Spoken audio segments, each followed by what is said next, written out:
Donnie and Dolly, the team is supported by ableauctions.ca. Closing your business? We can help.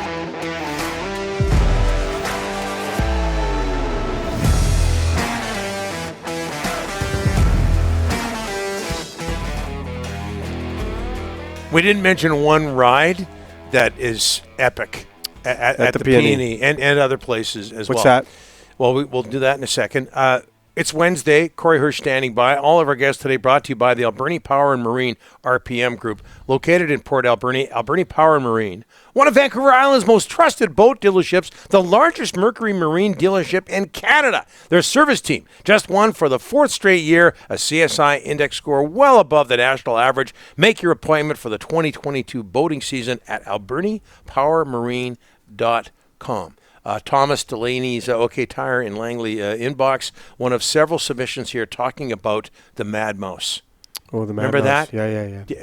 Have you now you're getting ripped, by the way, for never going on the roller coaster. You've been on the roller coaster. I've only the once. Mad Mouse. Yeah, I don't know what been. they call it these days, where you go to the edge of the rails and you make the tight hard turn. That's always a ride that seems broken down, though, for some reason. Well, yeah, I'm not that surprised. Yeah, it's underrated, scary ride, along with the zipper, especially if there's barf in the cart next to you. Oh. And with that, we bring in Canucks analyst and Sportsnet 650, former Canucks goaltender. He's written a book called The Save of My Life, My Journey Out of the Dark. It's available October 11th on Amazon. Maybe Corey can update on that and make sure we got our facts right. Corey Hirsch, how are you, sir?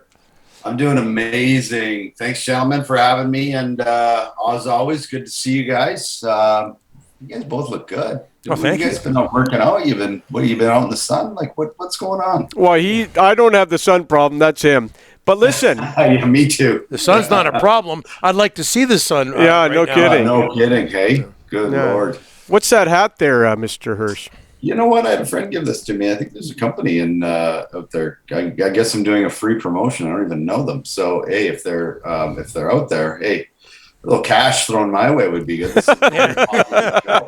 We all feel the same. Advertising. We all feel the same way. Okay, Corey, let's start with the book first of all. And you've been open about your struggles with mental health. Extremely open about that. What can you tell us about the book, The Save My Life? Well, I can tell you that the same guy that did my Players Tribune article has written it. We did a lot of it together, so it's just as powerful. I'll be honest, I have a tough time reading it, and because it's like it takes me right back there. So it's a very powerful book. It's the way he writes is, my goodness, it's part of the reason why the Players Tribune article hit so hard. And it's like he was sitting there right with me through the whole thing. So ultimately the goal is to hear my story. People hopefully can relate to it.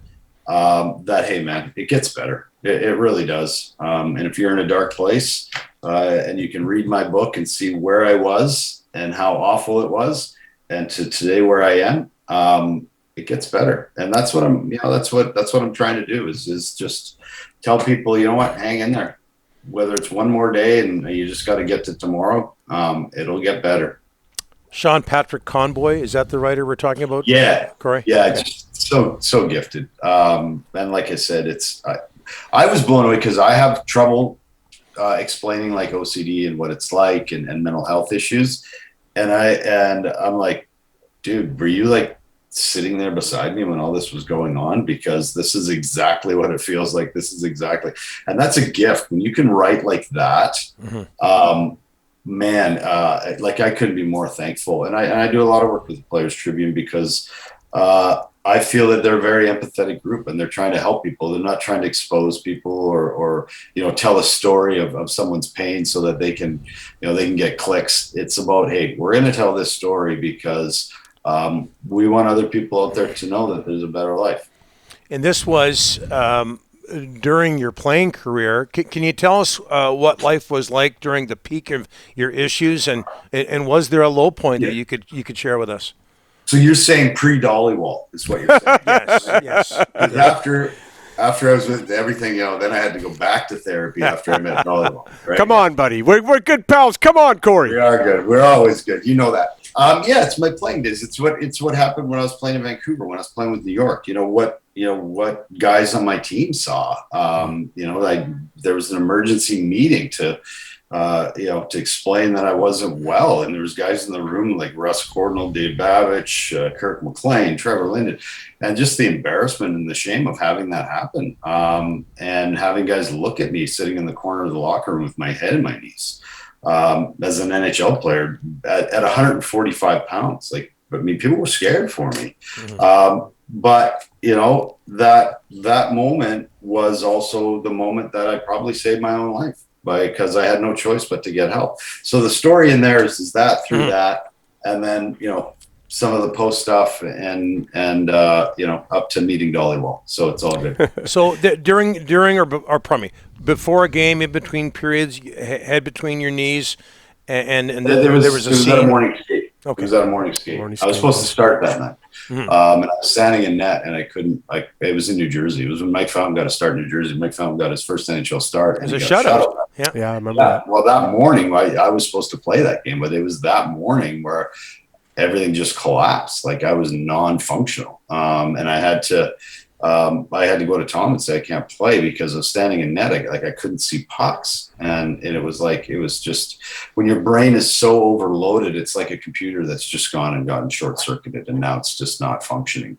So I had to, and guys at that point were like, they knew something was up. I couldn't hide it anymore. So talked to Mike Bernstein, and they got me the help. And that's the nice version of the story. It was much more powerful than that, but read the book, damn it. Yeah. Were there issues outside the arena as well, Corey? When you have OCD, there's always issues outside the arena. My only safe place was on the ice. That's the only place I felt good, was when the game was on. And the strangest thing was how well I was playing. I was on the NHL rookie team the year before. And now that I do my podcast Blindsided, and I'm talking to a lot of the guys that went through the same stuff that I did, different forms of it, but went through it, they all say the same thing. The only place they felt safe was on the course, on the golf course, or on the court, or on the ice, or on the field. And it's quite amazing how we all connect. Like I said, the story is I can't imagine, and I said this the other day, when I was at my worst and I was in that locker room and I was sitting there with my head in my knees, couldn't imagine getting to tomorrow, even let alone, 20 years later, if I got a book written about my life. This is, it's very humbling. Let's put it that way. Corey, my biggest thing is, here you are, this elite goaltender, okay? And, Kamloops, the NHL, the whole 9 yards. Off the ice, you're battling these dark thoughts, couldn't get out of bed some days. How were you able to stay at an elite level, playing one of the hardest positions in all the sports? And you're battling this. Well, people think, I get asked all the time, people are like, well, hockey must have done this to you, the pressure and the stress. Mm-hmm. Hockey saved me. Hockey saved me because I had something to focus on and to look forward to and be on the ice. And it's just put your head down and be resilient. And it was all part of the hiding too, right? If I quit hockey or then I'd be exposed because something's wrong, right? And so what you do is you put your head down and you keep going the best that you can. That's the best way I can explain it. Hockey taught me resilience, and it's probably why I'm still here today. In all honesty, that I had the resilience to keep going. So no, hockey saved me. And yes, there's issues with the game, and but man, a lot of times just being around my teammates kept me going. So you'd play the game, and then the cycle would begin again. You would go home and get these feelings. How tough was that? Yeah. Well, it was awful. So the best way I can explain OCD, and I tried it because it's very difficult to explain. We've all had that. You're driving down the road one way, right? There's cars coming in the other way. It's not divided highway. It's 2 lane. And we've all had that silly thought of jerking your wheel into the lane, right? The other lane. And you go, what? That was stupid. It was just an impulse thought. It means nothing.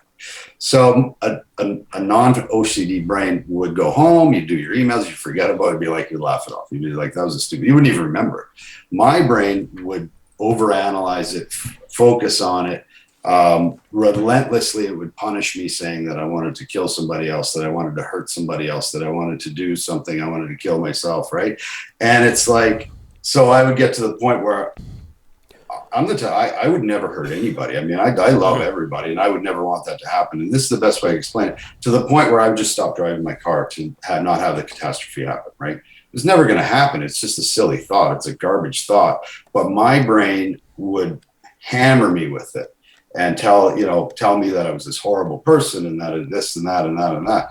That's the best way I can explain my type of OCD, pure OCD. Everybody thinks it's hand washers. Well, they're neat and clean. Yeah. No, why they're washing their hands is because they're afraid that they're going to get sick and get somebody else sick, and the spiral of being a horrific person. That's the best way I can explain it. You're avoiding a catastrophe because you care so much about others, and you would never want to hurt anybody, that you just, you end up not living a life and backing off everything. And that's the best way I can explain OCD.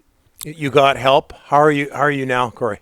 What's life? I'm great. I do really well. I take medication. That's just part of my life, and that's another thing I talk on. And we're getting long-winded here a bit, so I apologize. But there's a stigma on medication that. We got a long way to go with pharma. I don't want to be on medication. Nobody does, but we don't stigmatize someone for being on medication for cancer. But all of a sudden it's their brain, and we tell people they're crazy and all this and that. I didn't ask for OCD. I didn't say, hey, universe, give me this. Hey, you know what? This sounds like fun. I didn't do anything to get it. Something in my brain doesn't function properly. Why am I punished for it? Because I need medication to fix it. It's not right. It's not fair. We don't need to make people feel bad. I will be on medication for the rest of my life. I'm here for my children. I have a great quality of life, and I'm helping others. So, that's all that matters, not my medication. I had some hockey questions written down here. Let's say Let's that. do it. Let's save that for another time, Corey. Let's save that for another time. This has been I'll come back. outstanding. No, absolutely. Available October 11th. Have I got that right? Sometime in October. Okay. I'm not sure, but there's pre-sales on Amazon right now. It's just it's a hard read, but it's powerful, and it's going to help a ton of people. So I'm excited at coming out, and I thank you guys for having me on and allowing me to promote this to help others. You guys are the bomb. That I'll come on anytime, and thank you so much. Well, you're welcome anytime. Corey, thanks so much for this. We'll talk to you in a bit. All right. Love you guys. You bet. Thank Thanks, you. Corey. Thanks, Corey.